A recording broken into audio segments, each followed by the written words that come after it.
ये 23 जुलाई को होगा बड़ा शक्ति प्रदर्शन। प्रदर्शनकारियों ने समझौते के दावे को खारिज कर दिया है। पीओके में प्रदर्शनकारियों की दो टूक सीधा सीधा कह दिया है कि अब जो प्रदर्शन है वो होगा और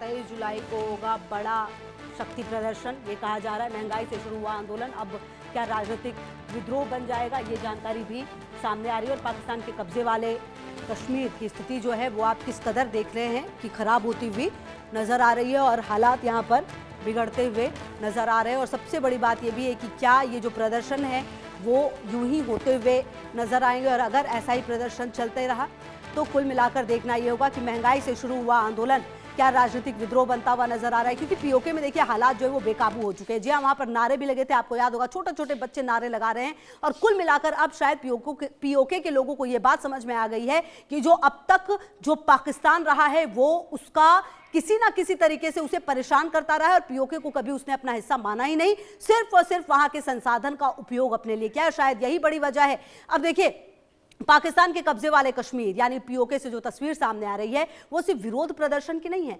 बल्कि गहरे जनाक्रोश की कहानी भी बयां कर रही है। पिछले कई हफ्तों से मुजफ्फराबाद, रावलकोट, बाग, मीरपुर और दूसरे इलाकों में हजारों लोग सड़कों पर उतर रहे हैं। इन प्रदर्शनकारियों में महिलाएं, बुजुर्ग, छात्र और कारोबारी भी शामिल हैं। शुरुआत महंगी बिजली, बढ़ती महंगाई और बुनियादी सुविधाओं की कमी के विरोध से हुई, लेकिन अब आंदोलन पाकिस्तान सरकार और वहां की प्रशासनिक व्यवस्था के खिलाफ खुली नाराजगी में बदल चुकी है।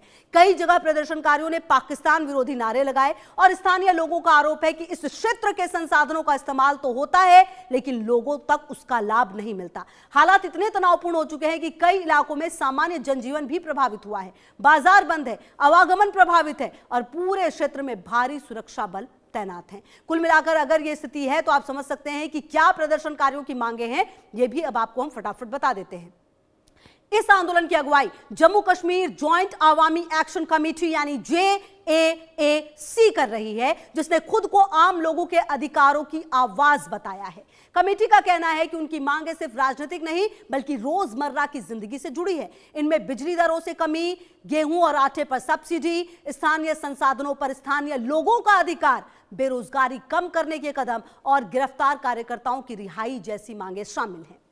हाल के दिनों में JAAC के प्रमुख नेताओं में से एक शौकत नवाज मीर की गिरफ्तारी के बाद आंदोलन और तेज हो गया। सोशल मीडिया पर सरकार और JAAC के बीच समझौते की खबरें आई लेकिन संगठन ने इन्हें पूरी तरह खारिज कर दिया।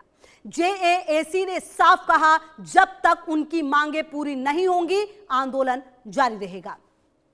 कुल मिलाकर अब आपको यह भी बता देते हैं कि 22-23 जुलाई का प्लान क्या है। देखिए अब क्या प्लानिंग की गई है वो भी अब आपको बता देते हैं। अब आंदोलन ने एक नया मोड़ ले लिया है। जी हां, JAAC ने 22 जुलाई को पूरे पीओके में बंद का आह्वान किया है जबकि 23 जुलाई को बड़े शक्ति प्रदर्शन की घोषणा की गई है। संगठन का कहना है अगर गिरफ्तार नेताओं को रिहा नहीं किया गया तो आंदोलन और व्यापक होगा। उधर पाकिस्तान प्रशासन किसी भी बड़े जमावड़े को रोकने की कोशिश कर रहा है।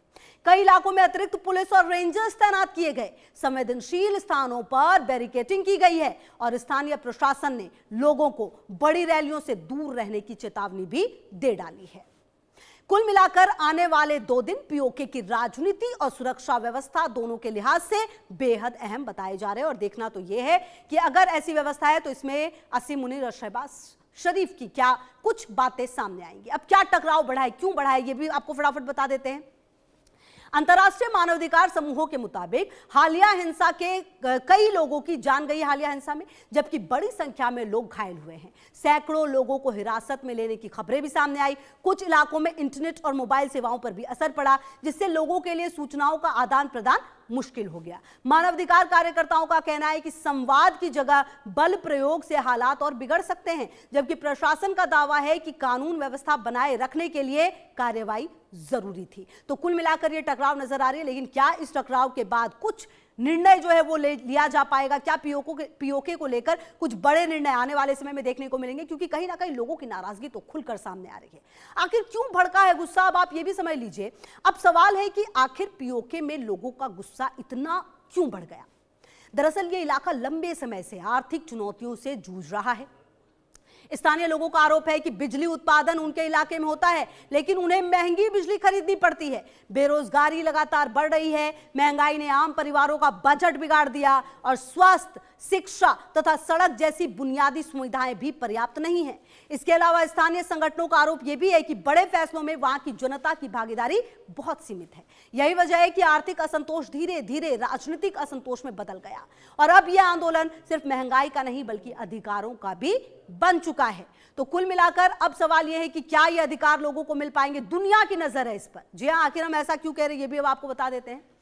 पीओके की घटनाओं पर अंतर्राष्ट्रीय स्तर पर भी नजर बनी हुई है। संयुक्त राष्ट्र मानवाधिकार प्रमुख ने हालात पर चिंता जताते हुए सभी पक्षों से संयम बरतने की अपील की।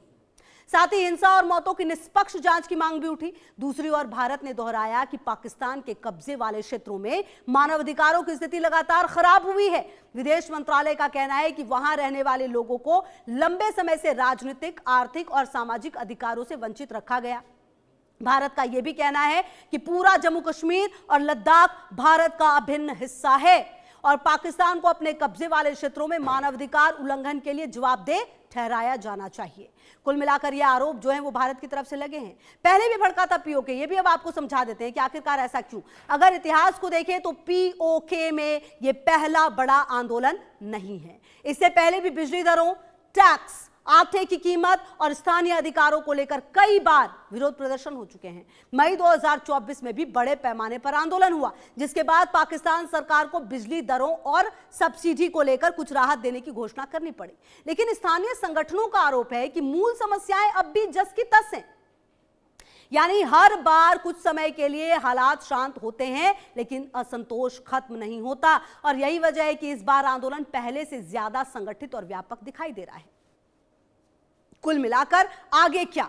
फिलहाल सबकी नजर 22 और 23 जुलाई पर टिकी है, क्योंकि इन्हीं 2 दिनों में तय होगा कि बातचीत का रास्ता निकलता है या टकराव और बढ़ता है।